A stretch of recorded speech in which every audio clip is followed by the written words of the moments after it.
Welcome to the Leap Health Workplace podcast. Here we explore innovative, proven health and wellbeing solutions to drive your performance and productivity. Leap Health empowers individuals and organisations to prioritise their health and wellbeing as a catalyst to performance and productivity. We do this by providing workplace health and wellbeing performance workshops and also the Leap 360 one-to-one leadership coaching to drive health, wellbeing and performance, powered by the Game Changer Index Energy for Impact profiling tool. And we offer bespoke corporate programs to ignite proactivity in ownership at all levels of health and wellbeing as a catalyst to performance and productivity. Whether you're sat at your desk right now or on the move, get ready to listen, get ready to invest your time and take action straight after. I'm Anna Reddy. Let's get ready to make small steps to leap health. Welcome to the Leap Health Workplace podcast today. In today's episode, we're going to be exploring the sensitive and emotional topic of grief. Before we begin though, I just want to give a gentle heads up that some of the questions and discussions we'll be exploring, while they are intended to support and guide you, they might stir up some emotions depending on where you are in your own grief journey. So grief is something that we all encounter in life, and my hope really for this episode is really simple. It's just if we can provide just one person with comfort or strength, then it's all been worthwhile. It's not a topic that I'm an expert in, so hence why I have got an expert along to discuss it. And it's really important to remember that grief comes with many different forms, which we will be exploring as well. And while we often associate it with loss of a loved one, as Amy will share with us, grief can arise from lots of different life experiences. So whether you're someone now who's navigating grief yourself, or you're seeking to support someone who is, this conversation will hopefully offer you insights and guidance to help you along the way. So let's get started. First of all, I'd just like to give a warm welcome to Amy Pickett-Williams. So welcome to the podcast today, Amy. Thank you. I'm excited to be here. It's lovely to have you on the podcast. So just a little bit background really to Amy.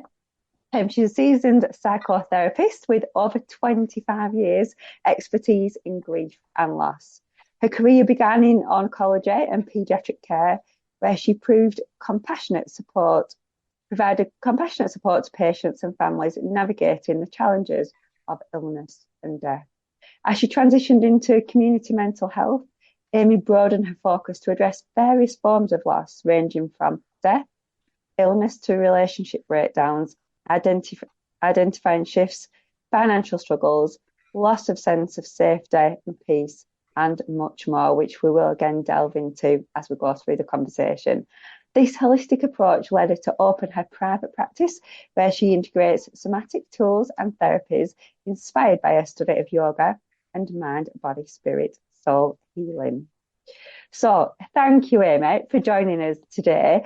I know in 2023, as an add-on to this introduction, due to your personal and professional experiences, you actually founded the Light Movement. So it'd be lovely to hear more about Light Movement and tell us a bit more about your work within then, how we founded it.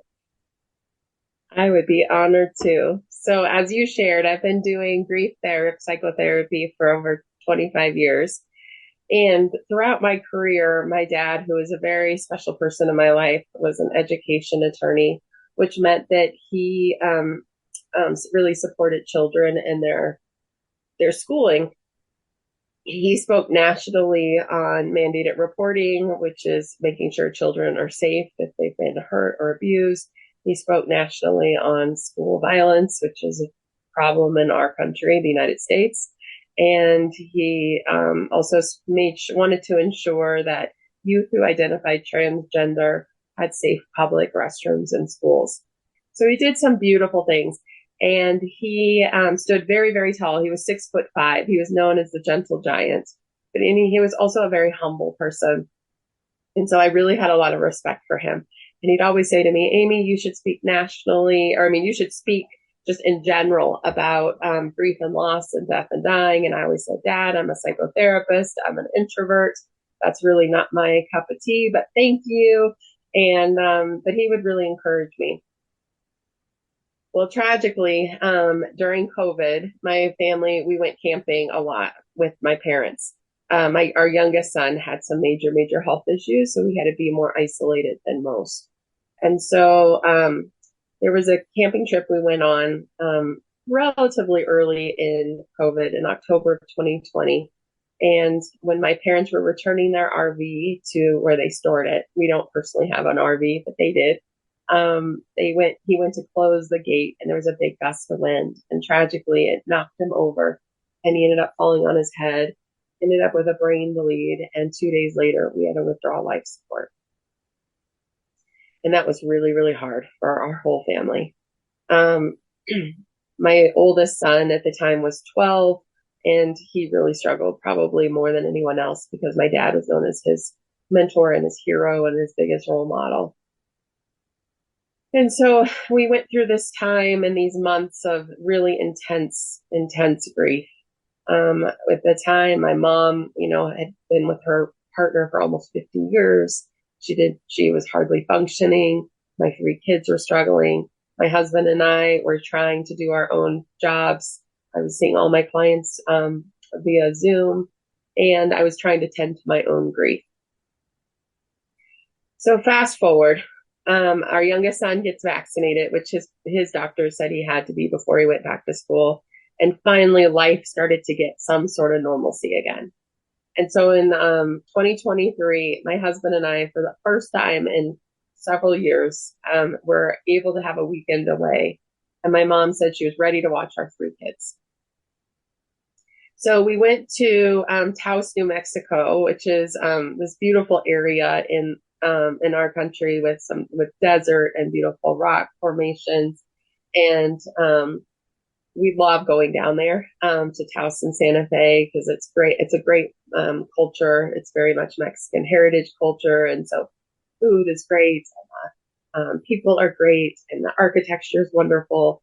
So we went to these hot springs just outside Taos, which is a town in New Mexico. And in that beautiful hot spring area, there was this great hike.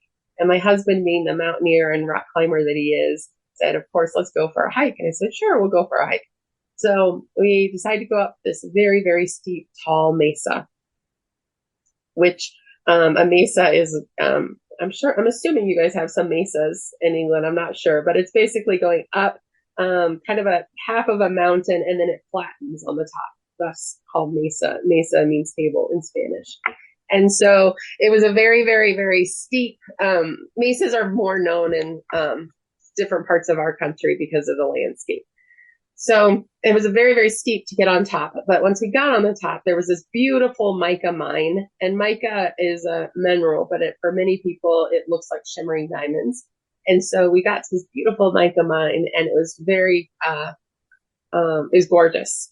And it was you'd crunch, literally you thought you were crunching on diamonds, and it was shiny and it was absolutely amazing.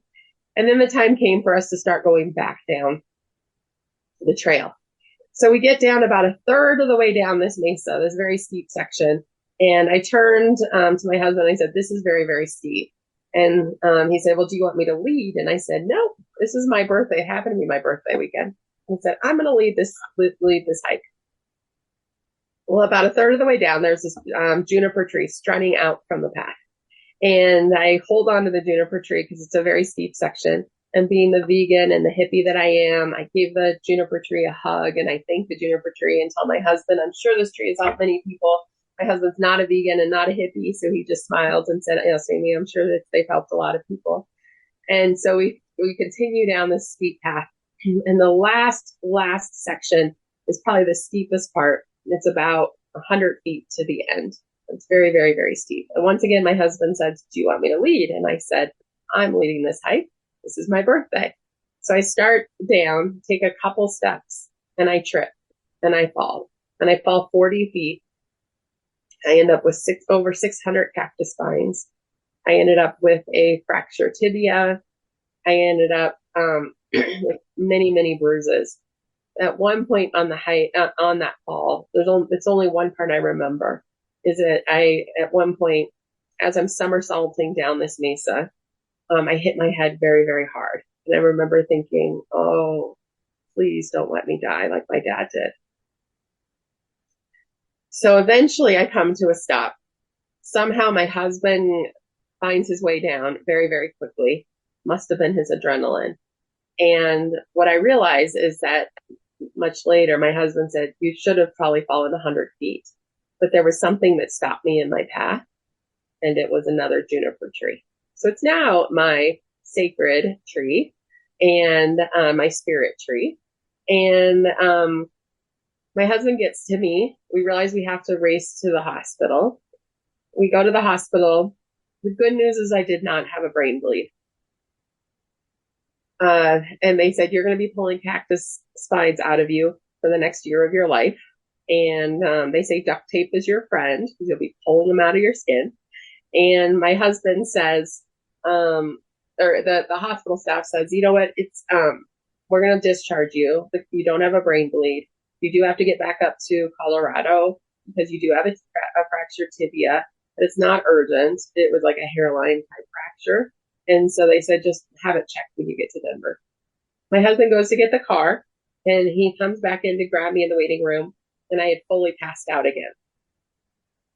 This time, the medical staff, they decide to readmit me and they think that maybe I have a belly bleed. And the good news is I did not have a belly bleed, but in the scans, it turns out that I had cancer. So they told me once again, when you get back up to Denver, you need to check it out. They said, we're fairly certain if there's a mass, we're fairly certain it's probably cancer, but you definitely need to get it checked. We go to Denver, back to Denver, and sure enough, it was cancer.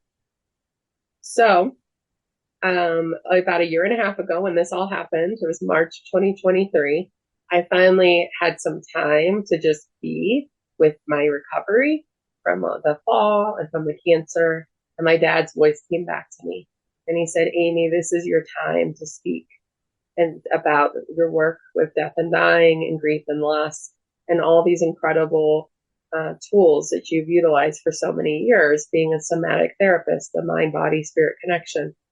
And I listened this time. I really listened.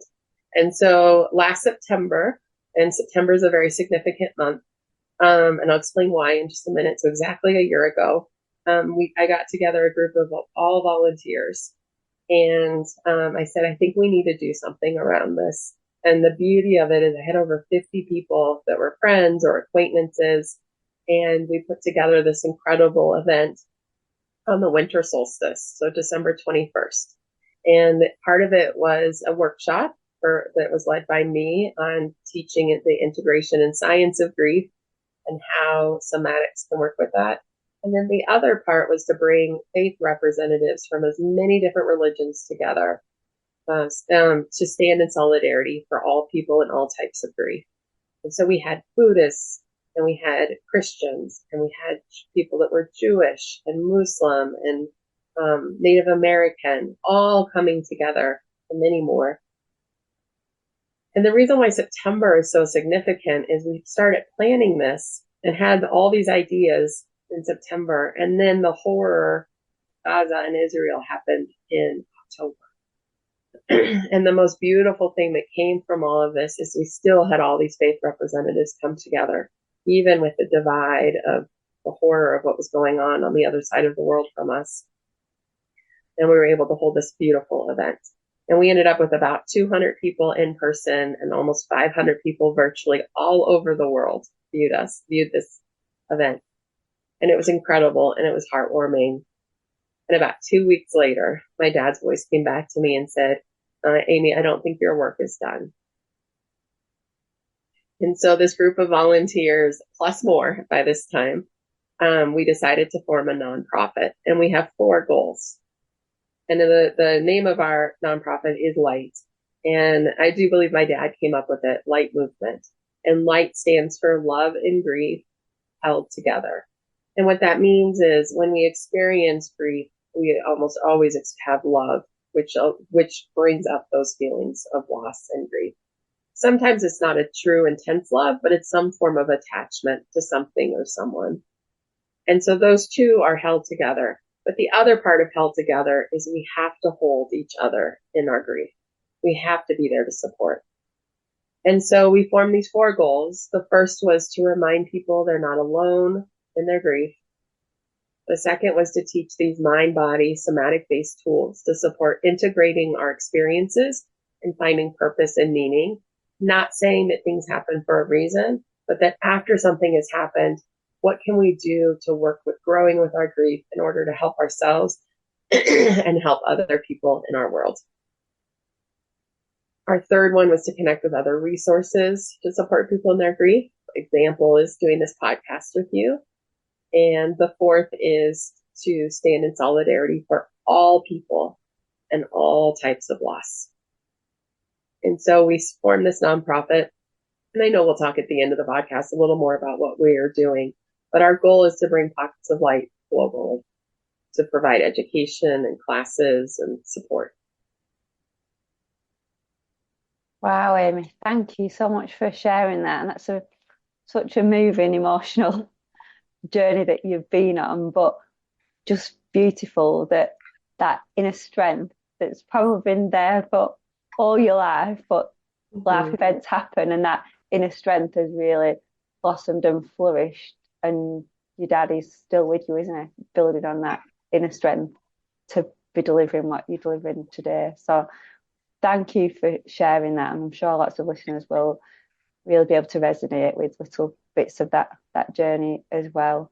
And it sounds like the work that you're doing is just fascinating and growing in reach to lots of people that need it. So yeah, we can delve a little bit more into exactly what you do at the Light Movement towards the end of the podcast. There's probably a few words there that we probably need to pick up on a little bit and provide a bit of clarity around. And I know I myself, I totally authentically said to you just before this podcast, I was slightly nervous in case I said the wrong thing or said the right thing around such a sensitive topic. And I think lots of people feel like this. So sometimes it's just about breaking down what different things mean and how we approach them. So before we get started, I know you've just highlighted to me before we got onto this podcast the difference between grief and loss. Can you just explain to the listeners, please, the difference between grief and loss? Yeah, so loss is the experience of what happened. And there can be many, many different types of loss, which I'd love to go into in just a second. But the grief are the emotions behind and what we experience with the loss.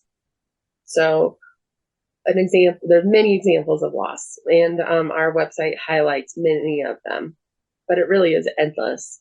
There's obviously the loss of a human or a pet, that meaning the death of. There's if someone has experienced the loss of health, loss of independence, loss of a job, a house, finances. There's the loss of relationship through separation or divorce or moving. There's the loss of a sense of peace due to the tragedies that happen in our world every day. There's the loss of sense of safety if you've experienced being a crime victim or someone has done something to you that made you feel unsafe. It's the loss of the ability to have children, so infertility and miscarriage. It really is endless, that all these different types of losses we experience. And then with those losses, we experience many, many emotions. And so the broad umbrella of grief it can have so many different emotions with that. It can be obviously intense sadness, it can be anger, it can be anxiety, it can be feelings of overwhelmed. It can also sometimes be feelings of peace, right? I mean, it spans so many different areas. But the grieving is that emotional experience of the loss. Thank you, Amy. Thank you for clarifying that. So it just to relay that back, that's the loss is the reason that you're experiencing that grief, and the grief for the emotions that you're experiencing. And you beautifully told me as well last time we spoke around how when you'd spoken at the Parkinson's Disease Society, how there's so many people that actually just thought that grief loss was after somebody had passed or they'd lost somebody, and didn't actually realize that they were experiencing that earlier on, because that person isn't the person that they were before. And I guess as people are listening to this podcast as well, and you just kind of went through what some the different types of loss, maybe they hadn't put that label on it before, but realize now that yeah, they probably are experiencing loss, because it's not always just the passing of somebody that That's right. is that That's loss. So right. tell us a little bit more about that experience with the Parkinson's disease. Yeah. Yeah. I gave a presentation on our nonprofit and to teach some science and tools of grief to a group of about 70 Parkinson's patients and their caregivers or their partners.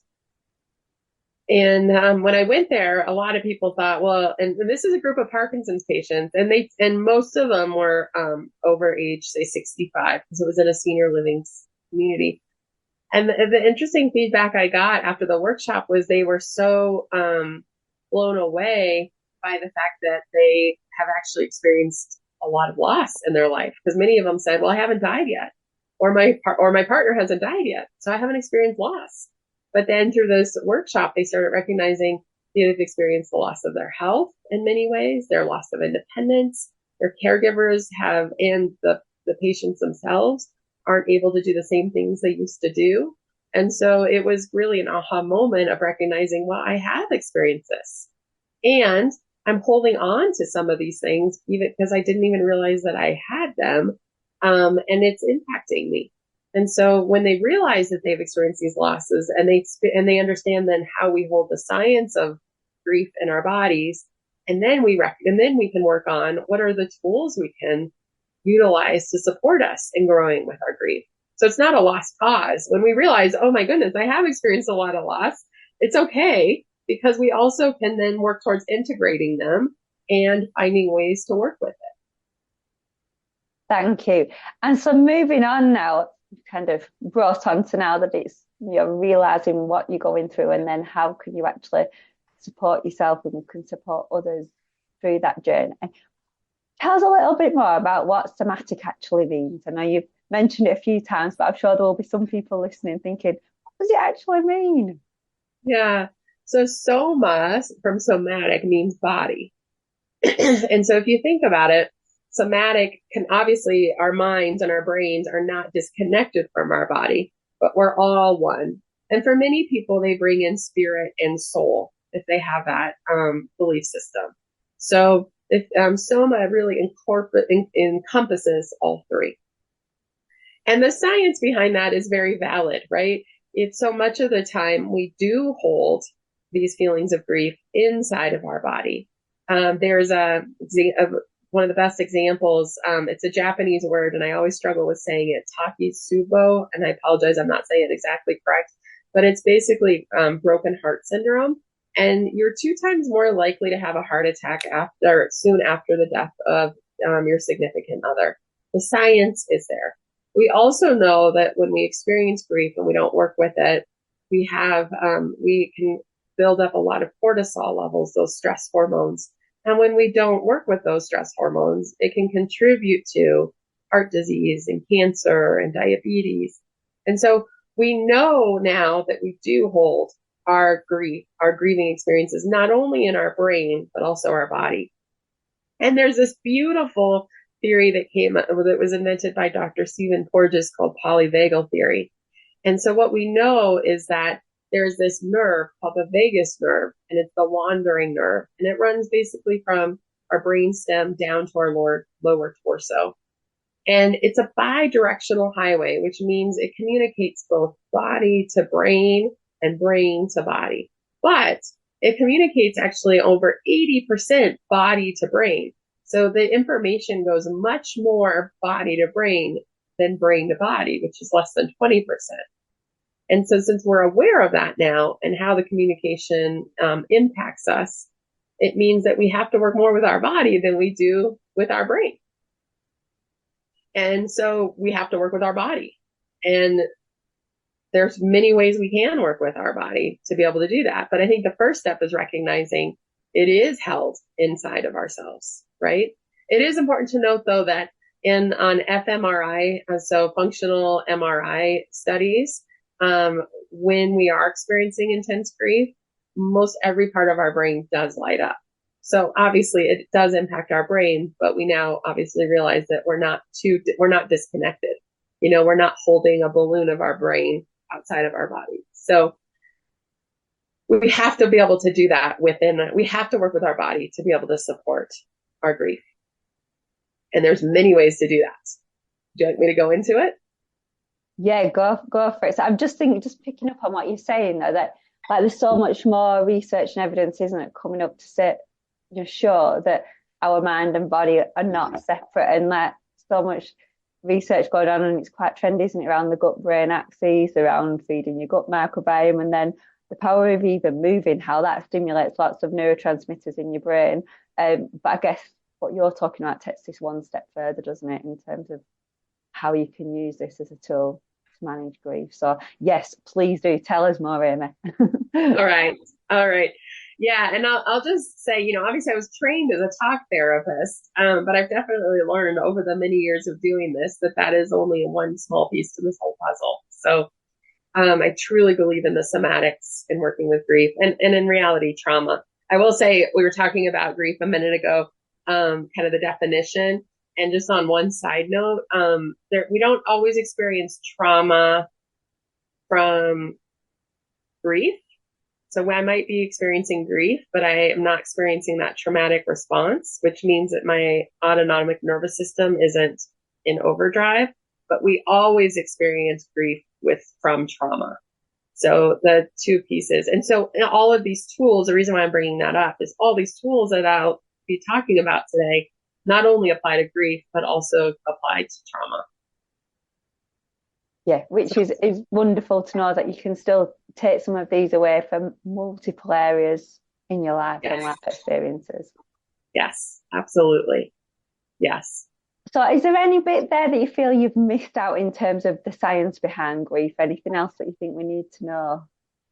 Oh, I could talk for 20 plus hours on this, but I think we've done a good job of a basic understanding that it's throughout our body, and it can impact all parts of our body, and there is something we can do about it that's body based.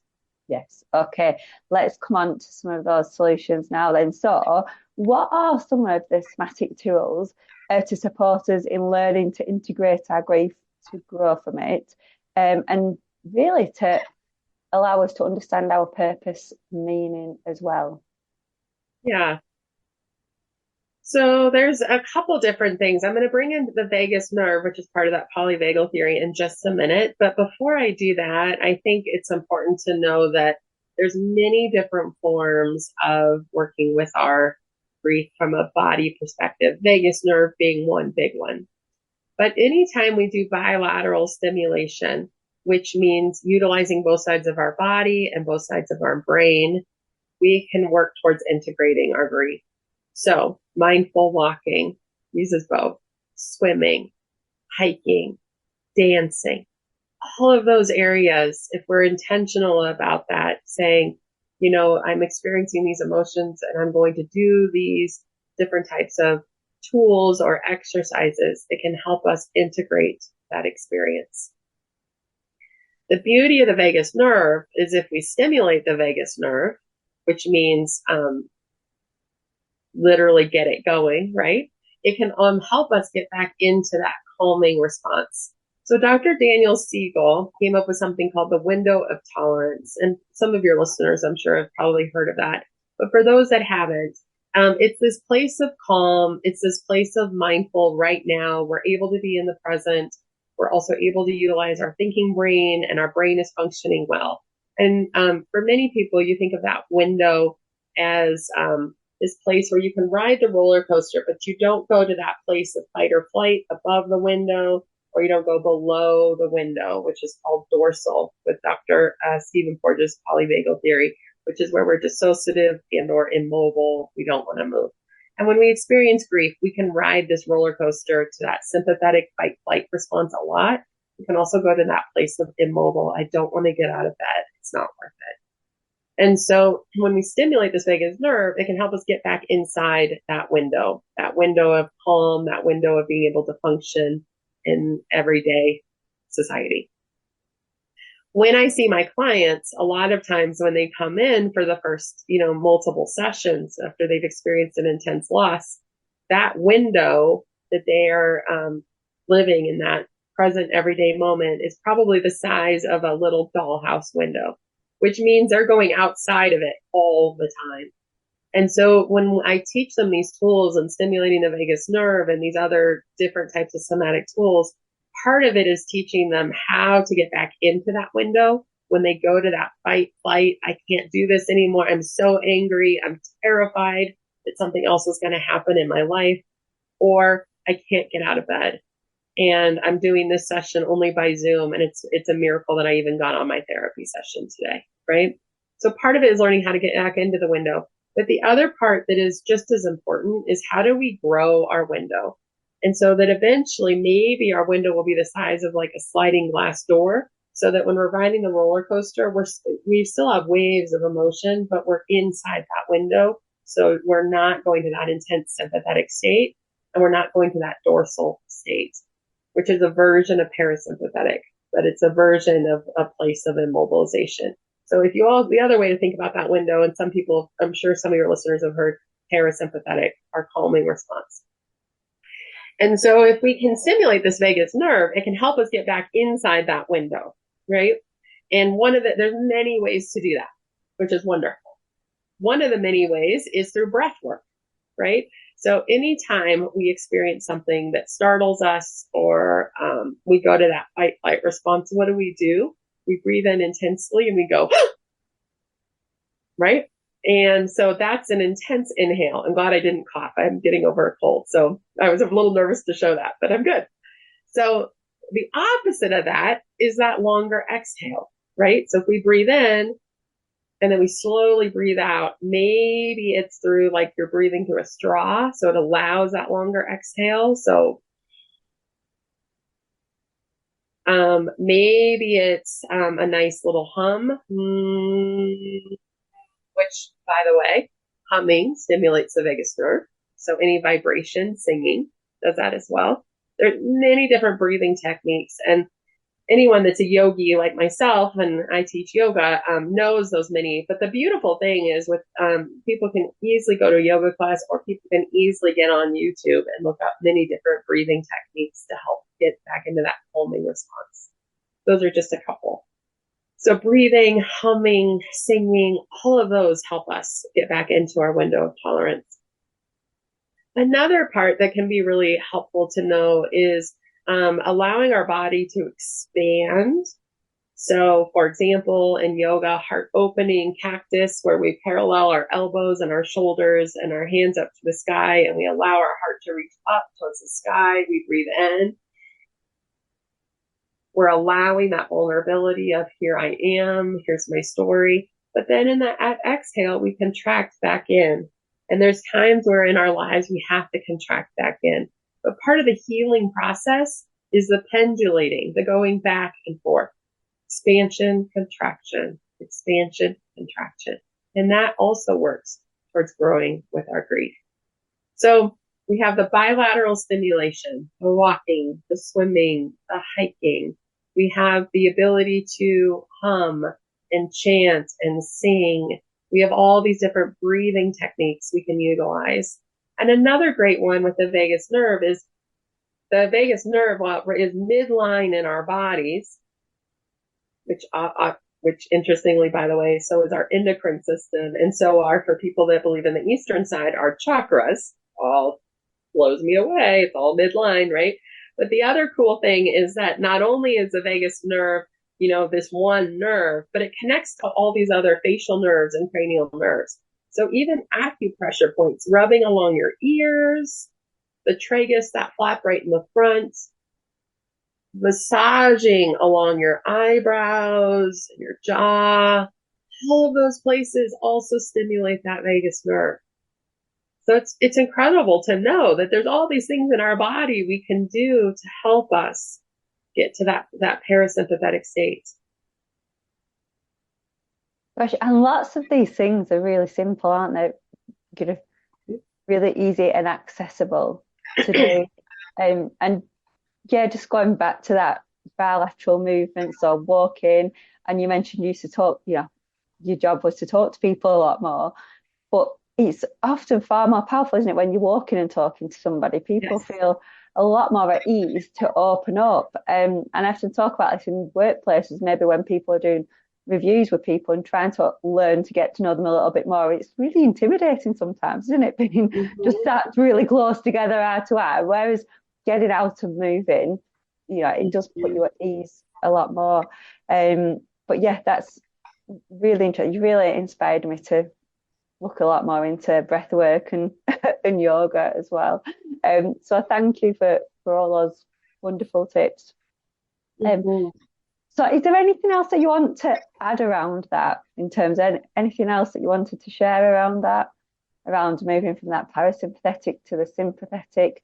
And anyone who's listening now who ever gets confused between the two, I was thinking the parasympathetic is like a para is your parachute that's kind of lulls you down, doesn't it? But Mm-hmm. I guess from what you're saying, what I'm trying to understand is it's about making sure that those positive you're within a positive window of those stresses, because we can often go into the sympathetic nervous system, which can be a positive stress, but it's how we come back down again quickly and stay within that window as you described. That's right. That's right. And there's so much incredible research behind this, right? And I mentioned polyvagal theory. Your listeners can always look into that and to better understand this incredible theory, right? I think the part that's so important to note, though, is that for years we've talked about sympathetic and parasympathetic, and there's really this other lower phase, which is part of parasympathetic, but it's this place of immobilization below our window. And so much of the time in grief and loss, I see that below the window, not just be above the window where we're in that fight flight, but we're in that place of immobilization. And I think one other piece that I will share that is so important, and it's probably the number one thing that my clients have held on to in all the years I've done this work. And my heart song is really working with families who experience the death of a child, which is I believe, the most intense loss someone can experience. Is that there's this thing called the 90-second rule. And Dr. Jill Bolt Taylor came up with this. She's a neuroscientist and recognizes that when we have those intense emotions, so for example, when we go outside that window and we ride that roller coaster, typically if we allow ourselves to feel that intense feeling, it lasts about 90 seconds and then it dissipates. That's not to say that it's not going to come back again and again and again, right? It's those tsunami waves. They come and they come and they come. But the tsunami wave does go back down. Not to say that it won't come back up, but between those waves is when we can do that work. Viktor Frankl, one of the Holocaust survivors, and I can never quote him exactly, and I wish I could. I should memorize it. But he talks about the stimulus and the response is the place of our freedom. It's our choice. It's our time of our choice and power. And so knowing that we have this tsunami wave and then we have this reprieve is where we can do that work. Eventually, in the ocean, there's always the promise of those tsunami waves calming down. That's not to say that another storm, like an anniversary of the person that died or an experience, doesn't make us go back to that tsunami. But the tsunamis happen and then there's calm. But the ocean is never flat. There's always little waves, right? And so, but there's always that promise of when the tsunami waves happen, it does dissipate before maybe another one comes up. Really, really nice way that you put that. And I think from what you're talking about as well, and with the light movement, when people connect with other people that have been through that, I guess they can see that light that, yeah, those tsunami waves do calm down slightly over time, although it's always very hard and you're always going to have those emotions. The intensity of those emotions might change over time. And I'm sure that's really comforting to be able to meet and connect with other people like you empower people to do, to see that, you know, what can happen as the journey progresses. So thank you for that. And bizarrely, that you just quoted from Viktor Frankl, my podcast guest only a few episodes ago quoted that as well, when we did a podcast around sleep. So yeah, really, really powerful quote. Thank you. So I know myself, I'm always a little bit worried about the do's and don'ts around opening up conversations. And we've just said that it is so important to be able to talk to people, as well as stimulating your body as well, and get that body-mind connection. But what can people do if they know that somebody's suffering grief from a loss, but they just don't really know how to approach it, or the types of things to ask them to open up those conversations? What would your advice be? Yeah. So first of all, there are no real words that can comfort someone experiencing intense loss, right? And so holding space, which means being present with someone, is one of the most number one things that you can do. Now, that person may say, I don't need anything, I don't want anything, and we want to be respectful of that. But I think the mistake that we make in our world, not all cultures, but I can say for sure in many cultures, is we say, okay, and then we don't do anything else. And so it's so important to continue to check in with someone and to say, I'm here. And what can I do? And the person's going to say nothing.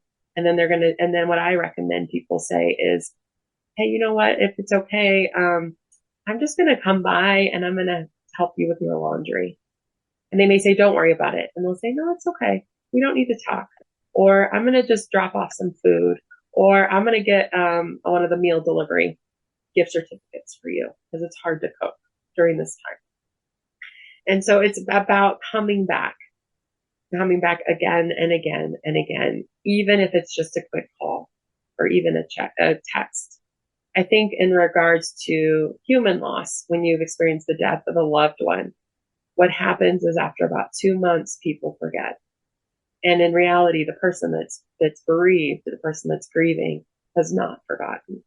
And so I think it's so important to continue to check in, and even jot down on your calendar when the anniversary of the death was, because 2 years later, that person that's grieving is still going to be remembering that. And it's going to be a hard day.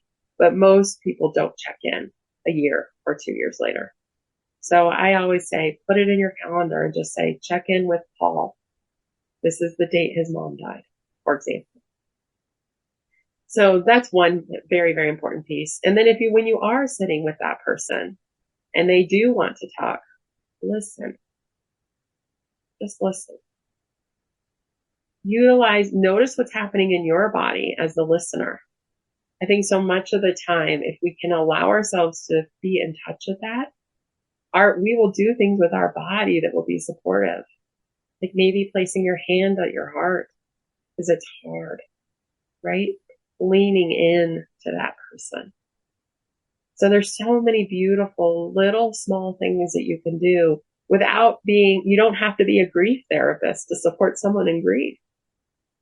The don'ts are saying those things like, this happened for a reason, or they're in a better place, or making assumptions on your own value system. The do's are, be present with that person. Maybe saying, I'm so sorry. Thank you, Amy. That's such valuable advice. And anyone listening now, you can just take two of those bits away and actually implement them. It could really make a difference to someone else. I think you're so right about that listening piece. We struggle to listen, don't we, sometimes? We just think we've got offer solutions and talk, and sometimes it's just that being there and just listening. And we don't have to overcomplicate it, do it. And I guess, like you said, remembering, making sure that you continue to let people know that you're there, because that tsunami is, even though it might calm down, it's still going on for a long time. So there's going to be times when they feel like they need you, and maybe then they don't feel like you need you. But as long as they know that you're there, that's a huge comfort. And yeah, I love that around, just remembering those kind of key dates, which just let people know that you're still there and you're remembering them. Mhm. Thank you. Um, so if we're just coming to a close now. I think it's been such a lovely conversation, and I can't thank you enough, Amy, for what you brought to share today. But what would be your one piece of advice for the person who's feeling really vulnerable and lost right now? What would be your starting point to them, or your one bit of advice? Yeah, to remind them that those tsunami waves don't last forever. They will come back. To remind them that they are not alone. There is always support out there. Grief is the one human condition none of us are immune from. And while I may not be able to relate to your stories, Anna, you may not be able to relate to my stories, we both can relate to those emotions and the feelings that we experience, right? The losses may be different, but the grieving, those emotions can be so similar. And so reminding them that they have people out there that can support them. And they will have support. They just need to reach out. So if it's you right now and you haven't reached out for that support, just really encourage you just to make a small step to reach out, and we'll be putting some details within the show notes as well, that could help. And if it's you that's worrying about somebody or just wants to help someone, then again, just help them to make a step that's going to really support them, and use the tips that Amy's just shared as well. So before we do come to a close, Amy, I know you touched on what the Light Movement do, but I think there's probably lots more you could tell us about. So please just let us know more about it and how people can find out about the wonderful work that you're doing. Yes. So we have local classes that we're doing right now. We're building our virtual platform. So within a month, we'll have virtual classes that can be viewed anywhere around the world. We have a training that is virtual coming up in October for mental health providers and nursing and really anyone that's touched by grief to better dive into the science of grief and how we can work with grief. We have a retreat in our country in November in Colorado that anyone is welcome to. We have, I'm always happy to offer workshops, whether they're in person or virtual, anywhere in the world, to dive more into the science of these. And then we have what started us off, which is our solstice event. Our goal is to do that annually. We have it planned for this year, December 21st, and we hope virtually people all over the world will be there. And the most beautiful thing about it is, if people do tune in virtually, there's this idea of all these people are there to support each other in that moment. But we obviously always record it as well. And there's a good chance, I know it's been viewed multiple times. And so there's always the ability to just tune in and just say, all these people know this experience.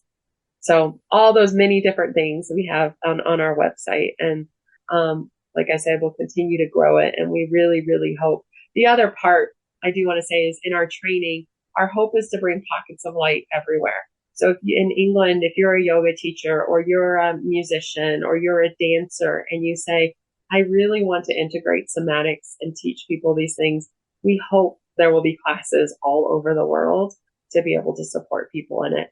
And we also have a social justice lens, which means that someone may take our training, or maybe they already know all this stuff and they say, I want to volunteer my time to teach, to do a class for people that are experiencing grief.